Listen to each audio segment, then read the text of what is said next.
टॉपचे cuts जर इथे फाटत असतील, उसवत असतील, तर ही ट्रिक तुम्ही नक्की वापरून बघा। जेव्हा आपण कट शिवत येतो तिथे खूण करायची आहे आपल्याला। खूण केल्यानंतर आपल्याला एक्स्ट्राची छोटीशी पट्टी घ्यायची आहे, जशी व्हिडिओमध्ये मी फोल्ड करते तशी फोल्ड करून घ्यायची आहे। हिचं असं काही मापने अंदाजे घ्यायची आहे आणि कट्सचे जे मार्जिन असतात तिथे मी हे शिवून घेते आहे। फक्त मार्जिनलाच आपल्याला शिवून घ्यायचं आहे, दुसरीकडे नाही शिवायचं। तर एका साईडला मार्जिनला शिवलंय तसंच दुसऱ्या साईडला सुद्धा मार्जिनला शिवून घ्यायचंय।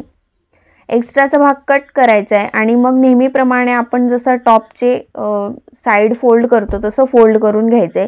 फक्त मार्जिनला शिवल्यामुळे बाहेरून चांगली फिनिशिंग येते आणि रेडीमेड टॉप जेव्हा आपण अल्टर करतो तेव्हा आवर्जून ही ट्रिक वापरा, म्हणजे जे साइडचे कट आहेत ते उसवणार नाही, फाटणार नाही।